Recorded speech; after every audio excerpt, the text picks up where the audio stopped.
दोस्तों, ईरान ने अमेरिका और इजराइल के ऊपर एक बहुत बड़ा हमला कर दिया है और वाकई में यह हमला बड़ा है। अभी मेरी आंख ठीक से खुली भी नहीं थी, रात के 3 बजे के करीब खबर आई कि ईरान ने एक बड़ा अटैक कर दिया है। तब से लग गए थे भाई रिपोर्ट तैयार करने में, क्योंकि एकदम से खबर बता दी जाए वो सही नहीं रहता है। हमले के 3-4 घंटे के बाद बहुत सारी अपडेट सामने आती हैं, तो उन बहुत सारी अपडेट को कलेक्ट करके इस एक वीडियो में आपके सामने रखने वाला हूं। भाई हमारा तो काम ऐसा ही है, रात को 12 बजे भी कोई अपडेट आ जाएगा, 4 बजे भी कोई अपडेट आ जाएगा, हमें उठकर रिपोर्ट तैयार करनी पड़ती है। तो भाई इस मेहनत को आप लोग जो प्यार देते हैं, आप सभी का शुक्रिया। चैनल पर पहली बार आए तो सब्सक्राइब करके हमारे साथ जुड़ सकते हैं। फिलहाल बड़ी खबर यह है कि ईरान के ऊपर जो आतंकी हमला हुआ था, ईरान ने उस आतंकी हमले का कहीं ना कहीं एक बड़ा बदला ले लिया है। IRGC ने एक साथ 6 फतेह 110 मिसाइलों को इराक के अंदर जो मोसाद का खुफिया अड्डा है उसको टारगेट करके छोड़ा, और 6 की 6 मिसाइलें इरबिल के अंदर जो इजराइल के मोसाद का खुफिया अड्डा बना हुआ है उस अड्डे पर जाकर गिरी। पूरा का पूरा अड्डा तबाह हो गया है। खबर आ रही है कि ईरान के इस हमले में 9 मोसाद के बहुत बड़े एजेंट जो उस खुफिया अड्डे में बैठे थे उनकी मौत हो गई है। मोसाद का यह खुफिया अड्डा इराक के कुर्दिश इलाके में था। मोसाद के लोग कुर्दिश लोगों को हायर कर देते और बहुत सारी ईरान की जासूसी कराते थे। बहुत सारे एजेंट यहां से वो तैयार करते थे। इसी मोसाद के खुफिया अड्डे को IRGC ने टारगेट किया। 6 मिसाइलें एक साथ मोसाद के खुफिया अड्डे पर दागी, जिसके बाद पूरा का पूरा मोसाद का अड्डा तबाह हो गया। 9 लोग इसमें मारे गए हैं। इसके अलावा इराक के एरबिल में ही अमेरिका का सैन्य बेस भी बना हुआ है। उस सैन्य बेस को भी बहुत बड़ा नुकसान हुआ है। हालांकि ईरान ने यह हमला अमेरिका के सैन्य बेस पर टारगेट करके नहीं किया था। ईरान की तरफ से बताया गया कि हमने यह हमला मोसाद को टारगेट करके किया था, लेकिन जो शॉक वेव्स होती हैं, तरंगे, मिसाइल की तरंगे बहुत सारी जो है वो अमेरिकी सैन्य बेस पर जाकर गिरी हैं, जिससे अमेरिकी सैन्य बेस को भी बहुत बड़ा नुकसान हुआ है। तो कह सकते हैं कि ईरान ने एक ही हमले से इजराइल और अमेरिका दोनों को बहुत बड़ी चोट दी है। लेकिन सबसे बड़ी खबर यह है कि मोसाद के 9 लोग मारे गए हैं और पूरा का पूरा खुफिया अड्डा उस एरिया का तबाह हो चुका है। ईरान के पास बहुत बड़ी ताकत है। ईरान ने जिन मिसाइलों का इस्तेमाल इस हमले में किया है वो मिसाइलें 1230 किलोमीटर दूर से छोड़ी गई थीं। 1230 किलोमीटर दूर से टारगेट करके मोसाद के खुफिया अड्डे पर अटैक किया है। तो आप अंदाजा लगा सकते हैं कि IRGC के पास कितनी बड़ी ताकत है। इस हमले के बाद पहला बयान IRGC की तरफ से आता है कि इस क्षेत्र में ईरान के खिलाफ आतंकी जमावड़ा इकट्ठा हो रहा था।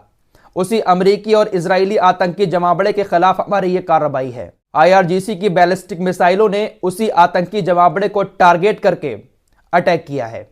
तो यह एक बहुत बड़ी कार्रवाई ईरान की तरफ से की गई है। दोस्तों, ईरान के इस हमले में मोसाद के 9 एजेंट के अलावा एक और बड़े बिजनेसमैन की मौत हो गई है।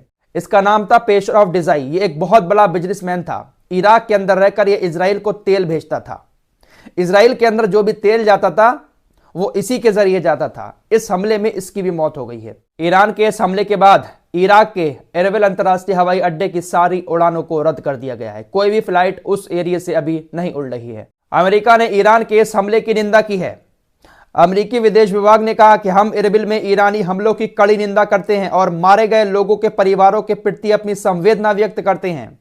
हम ईरान द्वारा किए गए लापरवाह मिसाइल हमलों का विरोध करते हैं जो इराक की स्थिरता को कमजोर करते हैं। अमेरिका ने यमन पर हमला किया था तो उस हमले की अमेरिका ने निंदा नहीं की थी, लेकिन ईरान ने जो हमला किया है इस हमले की अमेरिका कड़े शब्दों में निंदा कर रहा है। फिलहाल IRGC की इस कार्रवाई को लोग ईरान के अंदर हुए आतंकी हमले का बदला बता रहे हैं, क्योंकि मोसाद का ये जो खुफिया अड्डा था, इस खुफिया अड्डे से मोसाद बहुत सारी ईरान के खिलाफ हमले की प्लानिंग करता रहता था। तो ईरान ने इसी अड्डे को टारगेट करके हमला किया है। जब आतंकी हमला ईरान के अंदर हुआ था तो ईरान ने कहा था कि IRGC हमला कब और कहां करेगी ये हमारी सेना डिसाइड करेगी। हम इजराइल पर एकदम से अटैक नहीं करेंगे, हम इजराइल को अंदर से चोट देंगे। तो ये जो खुफिया अड्डा तबाह किया है, तो कह सकते हैं कि ईरान ने इजराइल को अंदर से चोट दी है, क्योंकि पूरा अड्डा तबाह हो चुका है। यहां पर जो एजेंट काम करते थे, बड़े एजेंट, उनकी मौत हो चुकी है। तो इजराइल को ये एक बहुत बड़ा नुकसान है। फिलहाल ईरान का यह हमला अमेरिका और इजराइल को एक मैसेज भी है कि हम कहीं से कुछ भी कर सकते हैं। लगभग 1300 किलोमीटर दूर से ईरान ने टारगेट करके इराक के अंदर मोसाद के अड्डे को तबाह किया है। ईरान की मिसाइल काफी तगड़ी और काफी अच्छे से काम करती है। फिलहाल यमन की तरफ चलते हैं। कल यमन ने भी अमेरिका के एक जहाज को अटैक करके बहुत बड़ा नुकसान पहुंचाया, जिसकी खबर मैं आपको शाम दे चुका हूं। अब उस खबर पर भी बहुत सारी चीजें अब सामने आ चुकी हैं। दोस्तों, जब हमला होता है तो हमले के फौरन बाद बहुत सारी चीजें बाहर नहीं आती हैं, 3-4 घंटे लग जाते हैं बहुत सारी चीजें सामने आने में। रात जो मैंने आपको खबर दी थी वो शुरुआती रिपोर्ट थी। 10 मिनट पहले ही हमला हुआ था यमन की तरफ से, वो हमले की जानकारी मैंने आप लोगों को दे दी थी। लेकिन अब क्या कुछ हुआ है, यमन की तरफ से भी स्टेटमेंट आया, वो आपको बताता हूं। हूतीज के स्पोक्स पर्सन ने बताया कि हमारा यह आश्चर्यजनक हमला पूरी तरह से सफल रहा। अदन की खाड़ी में अमेरिकी जहाज के खिलाफ ऑपरेशन काफी देर तक चला और टारगेट काफी दूर था, लेकिन हथियार बहुत ज्यादा थे। अमेरिकी सेनाओं के लिए एक बड़ा अलर्ट है और यह ऑपरेशन उनके लिए बेहद हैरान करने वाला है। यमन ने अमेरिका को एक मैसेज देने के लिए अमेरिकी जहाज को निशाना बनाया कि वो यमन में शामिल हैं। दोस्तों, हूतीज ने अमेरिका के जिस जहाज पर हमला किया वो जिब्राल्ट ईगल है। ये काफी भारी भरकम जहाज होता है और इसमें भारी भरकम सामान ही जाता है, तेल वगैरह भी जाता है और बहुत सारे हथियार ढोने के काम भी ये जहाज आता है। तो इसी जहाज पर टारगेट करके अटैक किया। हूतीज ने जो मिसाइल छोड़ी थी वो ऊपर से जहाज के ऊपर आकर गिरी, यानी हूतीज और ईरान की मिसाइलें बिल्कुल सही टारगेट पर जाकर गिर रही हैं। ऊपर से मिसाइल आई, जहाज के ऊपर गिरी और जहाज में आग लग जाती है। काफी नुकसान हुआ, हालांकि जहाज चल रहा है।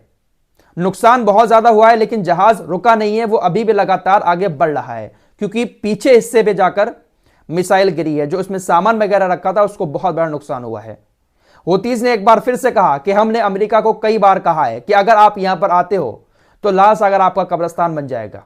वाकई में हम लाल सागर को आपके लिए कब्रिस्तान बना देंगे। तो हूतीज लगातार अमेरिका और ब्रिटेन जैसे देशों को ललकार रहे हैं। फिलहाल कल शाम मैंने आपको साउथ अफ्रीका की भी एक खबर दी थी कि साउथ अफ्रीका ब्रिटेन और अमेरिका को लेकर भी अब इंटरनेशनल कोर्ट ऑफ जस्टिस में जाना चाहता है।